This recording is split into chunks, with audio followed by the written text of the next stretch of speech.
ओम शांति। आज दिनांक 23 अगस्त 2022 बाबा ने महावाक्य में हम बच्चों को जो वरदान दिया, वरदान का मनन कर उसका स्वरूप बनेंगे। बाबा वरदान में बोले, सदा उमंग उत्साह के पंखों द्वारा उड़ने और उड़ाने वाले मजबूत और अथक भाव।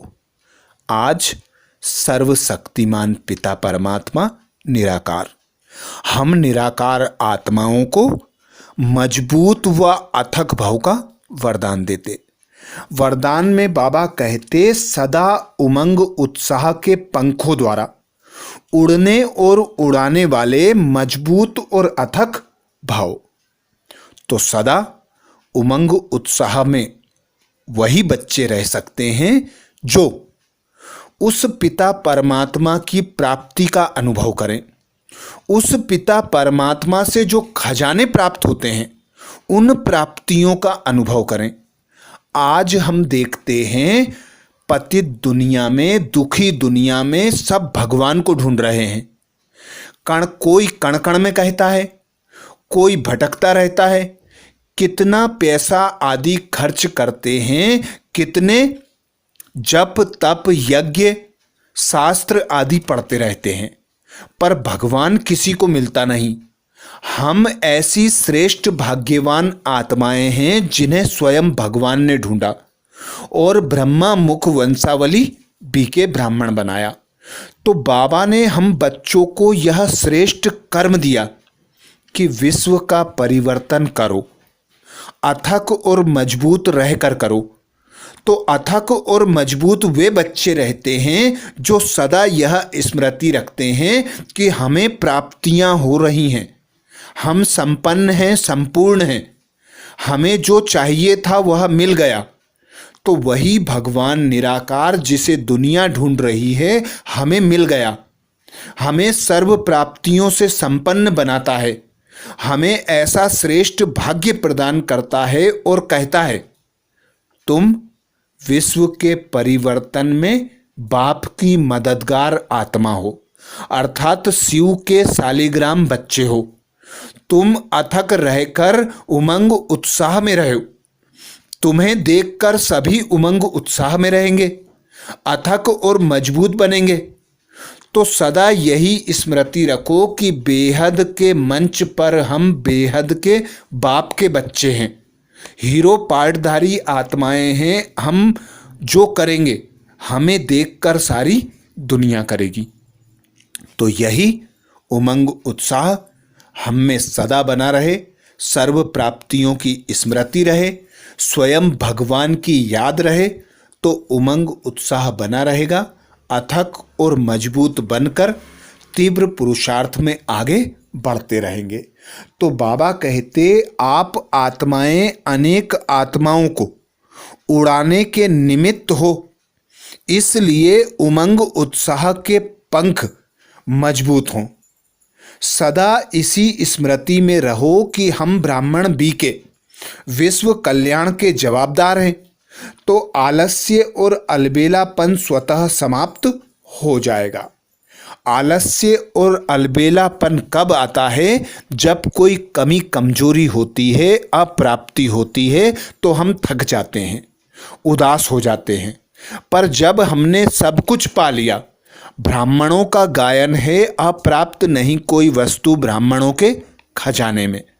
पाना था सो पा लिया, तो सब कुछ पा लिया, तो फिर उमंग उत्साह में रहना है। एक बाप से सर्व प्राप्तियों की अनुभूति करना है और सभी को कराना है। तो बाबा कहते, आप ऐसी श्रेष्ठ भाग्यवान आत्माएं हो जिनके ऊपर विश्व कल्याण की जवाबदारी है। तो अपनी जवाबदारी को निभाना, बाबा की श्रीमत पर चलना, उमंग उत्साह में रहकर सभी को उमंग उत्साह में लाना, हिम्मतवान बनकर हिम्मत की टांग सभी को देना, सभी को बाबा के वर्षे का अधिकारी बनाना, यह श्रेष्ठ कार्य बाबा ने हमें सौंपा है। तो बाबा कहते, ऐसे बच्चे कभी थकेंगे नहीं। जिसमें उमंग उत्साह होता है वह अथक होते हैं, वह अपने चेहरे और चलन से सदा औरों को भी उमंग उत्साह में लाते हैं। अर्थात जो बच्चे उमंग उत्साह में रहते हैं उनके संपर्क में आने वाली आत्माएं भी उमंग उत्साह में होती हैं। हम देखते हैं किसी के वहाँ कोई मर जाता है, वे दुखी होते हैं, अशांत होते हैं, परेशान रहते हैं। कोई बीमार हो जाता है तो दुखी हो जाते हैं क्योंकि वे अज्ञानी हैं। पर जहाँ सुख शांति होती है वहाँ पर सभी जाकर सुख शांति का अनुभव करते हैं। मंदिरों में जाते हैं तो एक विशेष शक्ति की अनुभूति होती है। तो ऐसे ही बाबा कहते, तुम बच्चे चैतन्य मूर्तियां हो। अपने घरों को ऐसा शांति का कुंड बनाओ, अपने आसपास का ओहरा ऐसा पावरफुल बनाओ कि आपके संबंध संपर्क में जो भी आए उमंग उत्साह में आ जाए और बाबा के वर्षे का अधिकारी बन जाए। तो बाबा कहते, अपने चेहरे और चलन से सदा औरों को उमंग उत्साह में लाओ। सभी को ऐसा लगे कि इन्होंने कुछ पाया है, तो उस प्राप्ति के लिए वे भी अपनी ओर आकर्षित हो जाएं। स्लोगन में बाबा कहते, बाप के संग का रंग लगा हुआ हो तो सब बुराइयां सहज ही परिवर्तन हो जाएंगी। बाप के संग का रंग लगा हुआ हो तो सब बुराइयां सहज ही परिवर्तन हो जाएंगी।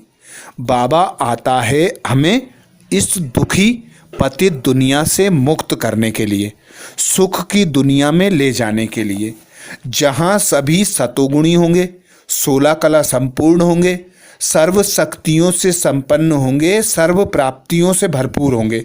तो ऐसी दुनिया में जाने के लिए बाबा पुरुषार्थ बताते, एक बाप की निरंतर याद हो, एक बाप को साथी सहयोगी बनाकर अपने साथ रखो, तो बाप का रंग लग जाएगा। बाप जो गुणों का सागर है, ज्ञान का सागर है, शक्तियों का सागर है, वह तुम में स्वतः और सहज आ जाएंगी। आज बाबा ने महावाक्य में हम बच्चों को जो मुख्य सार सुनाया, सार का मनन करेंगे। बाबा बोले, मीठे बच्चे, अब यह पुराना घर छोड़ बाप के साथ चलना है। इसलिए इस घर अर्थात शरीर से ममत्व मिटाते चलो, अपने को आत्मा निश्चय करो। बाबा आए हैं और बाबा कह रहे हैं, मीठे बच्चे, अब यह पुराना घर छोड़ बाप के साथ चलना है। इसलिए इस घर अर्थात पुराने शरीर से ममत्व निकाल दो, अपने को आत्मा निश्चय करो। प्रश्न किया बाबा ने, देही अभिमानी बच्चों के मुख से कौन से शब्द नहीं निकलेंगे? देही अभिमानी बच्चों के मुख से कौन से शब्द नहीं निकलेंगे? उत्तर में बाबा कहते, मेरे मन को शांति कैसे मिले, यह शब्द देही अभिमानी बच्चों के मुख से नहीं निकल सकते। देह अभिमान वाले ही यह शब्द बोलते हैं, क्योंकि उन्हें आत्मा का ज्ञान ही नहीं है। तुम जानते हो आत्मा का स्वधर्म शांत है, मन के शांति की तो कोई बात ही नहीं। आत्मा अपने स्वधर्म में टिक जाए तो मन शांत हो जाएगा। आत्मा सो परमात्मा कहने वाले इस बात को समझ नहीं सकते।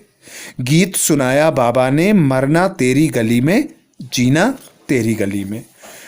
धारणा के लिए मुख्य सार में बाबा बताते, पहली पॉइंट, अभी ज्ञान रत्नों का धंधा करना है।